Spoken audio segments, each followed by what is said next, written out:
Guys, welcome to my channel and welcome to JavaScript tutorial. आज के इस video में हम बात करने वाले हैं for in loop, for of loop and for each loop in JavaScript.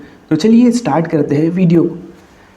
आप लोग सोच रहे होंगे यार, हमने फॉर लूप, वाइल लूप और डू वाइल लूप को पहले पढ़ा था, then for in, for of और फॉर ईच को हम अब पढ़ रहे हैं। तो बेसिकली यार इसका रीज़न ये है कि फॉर इन, फॉर ऑफ और फॉर ईच ये ज़्यादातर एरे में यूज़ होते हैं। इसीलिए पहले हमने एरे का कंसेप्ट को क्लियर करा, देन हम अच्छी तरीके से फॉर इन, फॉर ऑफ और फॉर ईच को समझेंगे। तो यार यही रीज़न था बाद में समझाने का। तो चलिए स्टार्ट करते हैं और समझते हैं सबसे पहले फॉर इन लूप के बारे में। तो फॉर इन लूप ना हमें यार इंडेक्स नंबर देता है। सबसे बेसिक और सिंपल है फॉर इन लूप, जो कि हमें इंडेक्स नंबर देता है और जो कि ऑब्जेक्ट में भी यूज़ किया जाता है। तो चलिए इसको अच्छी तरीके से समझते हैं एग्जाम्पल की हेल्प से। तो सबसे पहले एक मैं नेम नाम का वेरिएबल बना लूँगा, जिसमें हमारे पास होंगे एरे और उसमें होंगे कुछ हमारे पास नेम, बेसिकली अमन और होंगे करण।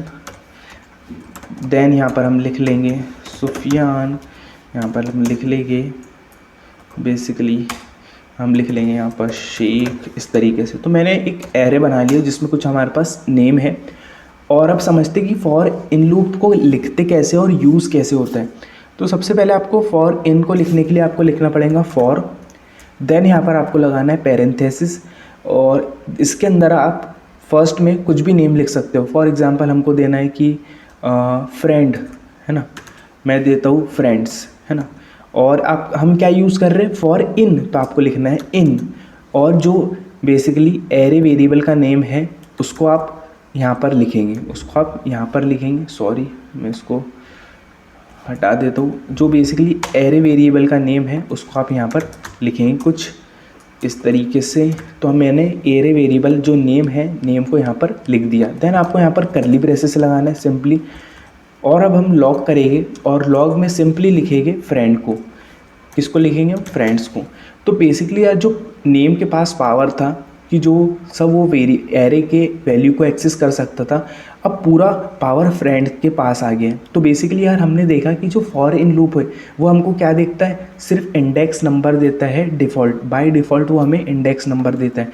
तो चलिए और सेव करके देखते हैं कि देखिए कैसे इंडेक्स नंबर दे रहा है। तो आप देख सकते हो कि ये इंडेक्स नंबर दे रहा है हमें 0 1 2 3 इस तरीके से।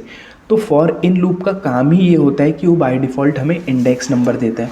फॉर एग्जांपल कि हमें वैल्यू गेट करना है फॉर इन लूप में भी, तो हमको लिखना पड़ेगा नेम और एरे स्क्वायर ब्रैकेट में हमको लिखना पड़ेगा फ्रेंड्स इस तरीके से। देन अब हमें ये दे रहा होगा वैल्यू, वैल्यू इस तरीके से दे रहा होगा, लेकिन बाय डिफ़ॉल्ट हम लिखेंगे सिर्फ फ्रेंड, बाय डिफ़ॉल्ट हम लिखेंगे फ्रेंड्स। तो ये हमें क्या देगा, इंडेक्स नंबर। तो कुछ इस तरीके से फॉर इन लूप काम करता है। आई होप आप लोगों को समझ आया होगा। और फॉर इन लूप का जो डिफरेंस है और अच्छी तरीके से आपको समझ आ जाएगा जब हम फॉर ऑफ लूप को देखेंगे। तो समझते फॉर ऑफ लूप को। तो देखिए यार, फॉर इन लूप हमें इंडेक्स नंबर देता है बाय डिफ़ॉल्ट और फॉर ऑफ लूप हमें वैल्यू देता है। तो इसको भी अच्छी तरीके से समझते हैं। तो क्या करता हूँ यार, मैं जो एरे हमारे पास, इस एरे को कॉपी कर लेता हूँ और इसी एरे को हम फॉर ऑफ में यूज़ कर रहे होंगे। तो आप देख सकते हो मैंने एरे ले लिया और फॉर ऑफ को भी लिखने का तरीका सेम ही है, बस आपको इन की जगह ऑफ लिख देना है। तो फॉर पैरेंथेसिस आप कुछ भी नेम देख सकते हैं, मैं यहाँ पर फ्रेंड्स ही नेम देता हूँ, आपको अच्छी तरीके से समझ आए। इन की जगह आपको यूज़ करना है ऑफ और वही एरे वेरिएबल का नाम और पैरेंथेसिस। देन हम यहाँ पर लॉक करेंगे और लिखेंगे फ्रेंड्स को, लिखेंगे हम यहाँ पर फ्रेंड्स को। तो आपने देखा होगा जब हम फॉर इन को देख रहे थे तो जैसे ही हमने फ्रेंड्स का नाम लिखा तो वो हमें एरे दे रहा था, लेकिन जब हम फॉर ऑफ लूप को यूज़ करेंगे और सिर्फ फ्रेंड्स ही लिखेंगे तो वो हमें वैल्यू देगा। तो दोनों में यही डिफरेंस है। फॉर इन लूप हमें इंडेक्स नंबर देता है बाय डिफ़ॉल्ट और फॉर ऑफ लूप हमें वैल्यू देता है। देखिए ये हमें पूरी वैल्यू दे रहा है, हमने पूरा कुछ भी चेंज नहीं किया, सिर्फ हमने इन की जगह ऑफ किया, बाकी सब कुछ सेम है और ये हमें वैल्यू दे रहा है और वो हमें इंडेक्स नंबर देता है। तो इस तरीके से यार फॉर ऑफ लूप काम करता है और बहुत ही यार सिंपल टॉपिक है ये। आई होप आप लोगों को समझ आया होगा। देन इसके बाद हम समझने वाले हैं फॉर ईच के बारे में। और फॉर ईच यार बहुत इंपॉर्टेंट है। हमने देखा कि फॉर इन में हमें इंडेक्स नंबर मिलते हैं, फॉर ऑफ में हमें वैल्यू मिलती है। अब फॉर ईच लूप क्या करता है, हमें इंडेक्स नंबर भी देता है, वैल्यू भी देता है और पूरा की पूरा एरे भी देता है। तो इसमें बहुत मज़ा आने वाला है। तो हम क्या करते हैं, वही हमने एक एरे एग्जांपल ले लिया। अब फॉर ईच को कैसे लिखते हैं, तो सबसे पहले आपको क्या करना है, नेम लिखना है, नेम डॉट लगाना है, फिर आपको लिखना है फॉर, देन आपको लिखना है यहाँ पर EACH, क्या लिखना है, EACH, ईच। इस तरीके से आपको एरे वेरिएबल लेना है, डॉट लगा के फॉर ईच लिखना है ना। अब इसके अंदर ना यार वो कॉल बैक फंक्शन लेता है, मतलब फंक्शन के अंदर फंक्शन इस तरीके से, और कुछ आपको पैरेंथेसिस लगाना है और यहाँ पर आपको देना है पैरामीटर्स, है ना। तो पैरामीटर्स यार कौन कौन से होंगे, जैसे कि हमने देखा कि फॉर ईच हमें वैल्यू भी देता है, मतलब ये भी देता है, इंडेक्स नंबर भी देता है, मतलब 0 1 2 3, और एरे मतलब पूरा की पूरा एरे रिटर्न भी करता है। तो इस हमको यहाँ पर 3 पैरामीटर्स लिखने होते हैं, वैल्यू। तो आप यहाँ पर जो पैरामीटर्स हैं आप कुछ भी लिख सकते हो आपकी इच्छा से, जैसे अभी मैं आपको समझाने के लिए वैल्यू लिख रहा हूँ, देन इंडेक्स से हमें इंडेक्स मिल जाता है, सेकंड नंबर पे आप लिखोगे एरे गेट करने के लिए। तो आप यहाँ पर कुछ भी वैल्यू लिख सकते हो, मैंने सिंपल आपको समझाने के लिए ये लिखा है value index array. For example कि आपको इस एरे की वैल्यू चाहिए कि इस एरे में वैल्यू क्या है, तो यहाँ पर मैं सिंपली लिख दूंगा वैल्यू एरे को, इसको मैंने यहाँ पर लिख दिया। तो अब क्या होगा कि मुझे नेम के अंदर सिर्फ वैल्यू मिलेगी, नेम एरे के अंदर से सिर्फ वैल्यू मिलेंगी, जैसे अमन करण, है ना।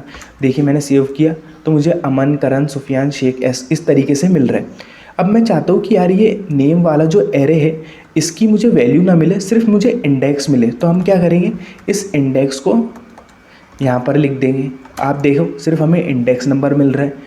अब मैं चाहता हूँ कि यार हमने कौन सा एरे बनाया है वो मैं पूरा एरे रिटर्न करना चाहता हूँ, मैं चाहता हूँ कि मुझे पूरा एरे आउटपुट में मिले। तो आपको क्या करना है, इस एरे पैरामीटर को लॉक कर देना है, इस एरे पैरामीटर को लॉक कर देना है। तो आप देख सकते हो हमारे पास पूरा एरे आ गए, जो पूरा एरे था ना हमारे पास, जिसमें अमन करण सुफियान शेख सब कुछ पूरा एरे उसने रिटर्न कर दिया।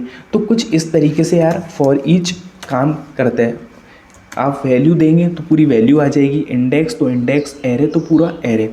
तो फॉर ईच मेथड यार हमें तीनों चीज़ें देती है कि आप वैल्यू भी गेट कर सकते हो, इंडेक्स भी और एरे भी। तो फॉर ईच में ना यार हम फॉर ऑफ का भी काम कर देते हैं, फॉर इन का भी काम कर देते हैं। आई होप आप लोगों को वीडियो पसंद आई होंगी। अगर यार आपको वीडियो अच्छी लगी है, इस वीडियो से आपने कुछ सीखा है, तो प्लीज़ इस वीडियो को यार लाइक कर दीजिए। और अगर यार आपने अभी तक चैनल को सब्सक्राइब नहीं किया है तो यार प्लीज़ चैनल को सब्सक्राइब कर दीजिए। और जावास्क्रिप्ट की कंप्लीट सीरीज़ आ चुकी है, प्लीज़ आप जाके चेकआउट करें। Thanks for watching.